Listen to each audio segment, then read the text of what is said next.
Hello student, welcome all of you in the maths class once again. आज हम start करने जा रहे हैं exercise 6.2 triangles and its properties. हमारा चैप्टर 6 चल रहा है और इसमें देखते हैं कि हमारे पास इसमें कौन सी प्रॉपर्टी यूज हो रही है। सबसे पहले हमें देखना होगा कि यहाँ पर जो एक्सरसाइज 6.2 है, यहाँ पर जो प्रॉपर्टी का यूज हो रहा है वो है एक्सटीरियर एंगल प्रॉपर्टी।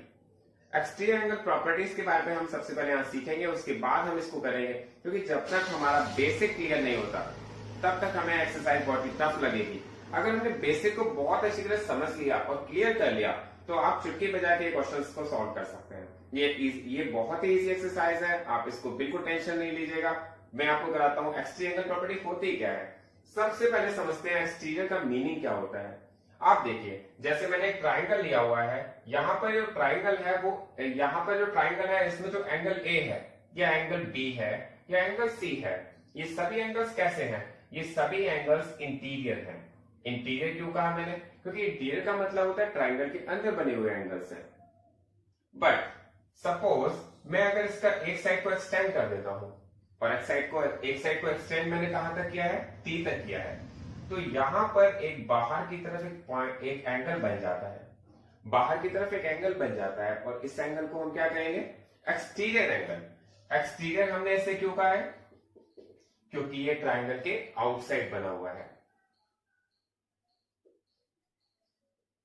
तो इट मींस आप ये तो समझ ही गए होंगे कि what is the difference between interior angles and exterior angle.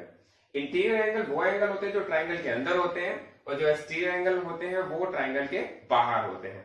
अब हमें देखना है कि एक्सटीरियर एंगल किसके इक्वल होता है।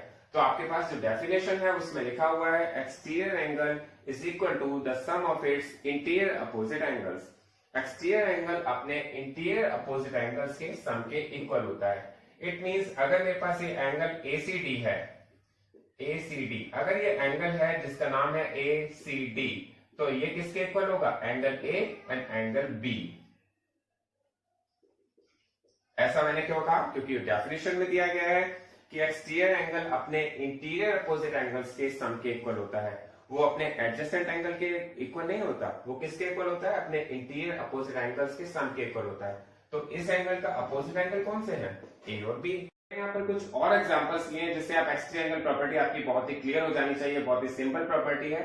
देखिए, यहाँ पर मैंने एक ट्राइंगल लिया है और ट्राइंगल के एंगल्स जो दिए गए 60, 40 एंड 80 डिग्री दिया गया है। अब आपको यहाँ पर जो एक्सटीरियर एंगल है उसको फाइंड करना है। तो आप कैसे फाइंड करेंगे? कौन से एंगल फाइंड करेंगे आप? x इज इक्वल टू किसके इक्वल होना चाहिए? 60 एंड 40, क्योंकि हमारी डेफिनेशन में दिया गया है कि जो एक्सटीरियर एंगल होता है वो अपने इंटीरियर अपोजिट एंगल्स के सम के इक्वल होता है। इट मींस जो एक्सटीरियर एंगल है x, ये 60 प्लस 40 के इक्वल होगा। इट मींस आप कह सकते हैं ये 100 डिग्री का होगा। आप एक और एग्जांपल समझ सकते हैं। मैंने सेकंड एग्जांपल लिया है।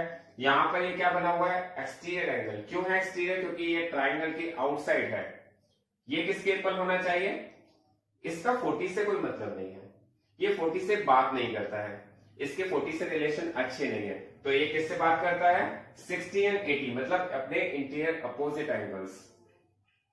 x इज इक्वल टू, तो हम कह सकते हैं x इज इक्वल टू क्या हो जाएगा? 60 plus 80 is equal to 140 degree. इसके बाद एक और एग्जांपल है। 3 एग्जांपल मैंने लिए हैं क्योंकि इस तरह के सभी आपके पास एक्सटीरियर एंगल बन सकते हैं। तो यहां पर देखेंगे x की वैल्यू आप फाइंड करेंगे तो x की वैल्यू आएगी 40 प्लस 80, क्योंकि इसके अपोजिट एंगल ये है 40 और 80, 60 नहीं ऐड करेंगे आप। तो इट मींस ये हो जाएगा x is equal to 40 plus 80, तो इट मींस हो जाएगा ये 120 डिग्री। ये एग्जांपल्स हैं इसके। अब हम स्टार्ट करेंगे इसके बाद एक्सरसाइज 6.2। अब देखते हैं क्वेश्चन नंबर फर्स्ट में हमारे पास दिया हुआ है find the value of the unknown exterior angle x। आपसे कहा गया है यहाँ पर एक ट्राइंगल्स दिए हुए हैं और ट्राइंगल्स में एक अननोन वैल्यू दी गई है x की, आपको फाइंड करनी है। आप देखते हैं हमारे पास ये ट्राइंगल है और जो x बन रहा है, x क्या है? Exterior angle. तो यहाँ पर प्रॉपर्टी कौन सी यूज होनी चाहिए? Exterior angle property. तो आप यहाँ पर कह सकते हैं x की वैल्यू किसके इक्वल होगी? x is equal to 50 plus 70, 50 degree plus 70 degree, और ये हो जाएगी आपकी 120 डिग्री। आपको यहाँ पर लिखना होगा एक्सटीरियर एंगल प्रॉपर्टी। आप यहाँ पर शॉर्ट में लिख सकते हैं एक्सटीरियर एंगल का साइन इस तरह से हम बनाते हैं एंगल बना लेते हैं, एंगल का साइन बना लेते हैं और एस लगा लेते हैं, तो ये क्या बन जाता है, एक्सटीरियर एंगल्स प्रॉपर्टी। तो पहला वाला क्वेश्चन क्लियर हो जाना चाहिए। फर्स्ट पार्ट है, आपने इसको ये फाइंड करना है, तो इन दोनों का सम किया है।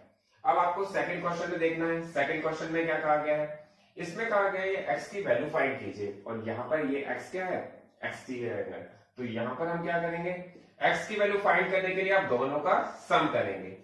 ये अपने इंटीरियर अपोजिट एंगल्स के सम के इक्वल होता है, तो आपको क्या करना पड़ेगा, 65 प्लस 45। ये एक्सरसाइज आप सबको बहुत इजी लगेगी, आप इसको बहुत अच्छी तरह से कर सकते हैं। 65 एंड 45 देखेंगे, 5 और 5 10, 10 की 0, कैरी लगा 1, 6 और 4 10, 10 ओवर 11, तो ये आ जाएगा 110। आप यहाँ लिखेंगे एक्सटीरियर एंगल प्रॉपर्टी। अब इसका थर्ड पार्ट देखते हैं।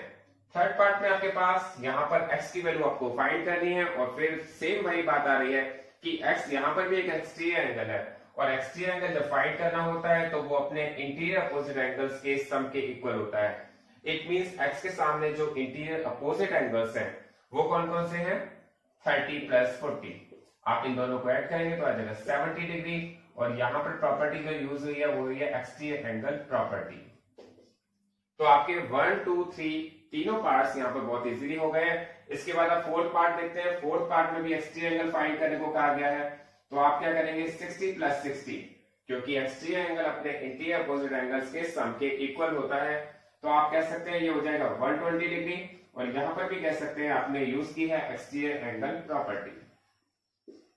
इसके बाद आप फिफ्थ पार्ट देखते हैं। फिफ्थ पार्ट में भी आपसे एक्सटीरियर एंगल फाइंड करने को कहा गया है। एक्सटीरियर एंगल अपने इंटीरियर अपोजिट एंगल के सम के इक्वल होता है। Then you can say that x is equal to 50 plus 50 is equal to 100 degree. Exterior angle property. Next जो लास्ट पार्ट है फर्स्ट क्वेश्चन का, आपके पास कहा गया है, ये 6 पार्ट है, और इसमें कहा गया है कि आप इस फिगर में x की वैल्यू को फाइंड कीजिए। तो x यहां पर भी एक एक्सटीरियर एंगल है। मैंने बताया था एक्सटीरियर एंगल बहुत ही सिंपल तरीका है उसे समझने के लिए, क्योंकि जो भी ट्राइंगल के बाहर बना होता है वो एक्सटीरियर एंगल होता है, और एक्सटीरियर एंगल को फाइंड करने के लिए हमें उसके इंटीरियर अपोजिट एंगल्स का सम करना होता है। 30 प्लस 60 इट मींस 90 डिग्री, और प्रॉपर्टी कौन सी यूज हुई है, एक्सटीरियर एंगल प्रॉपर्टी। आपको हर क्वेश्चन में प्रॉपर्टी का नेम लिखना बहुत जरूरी है। Thank you.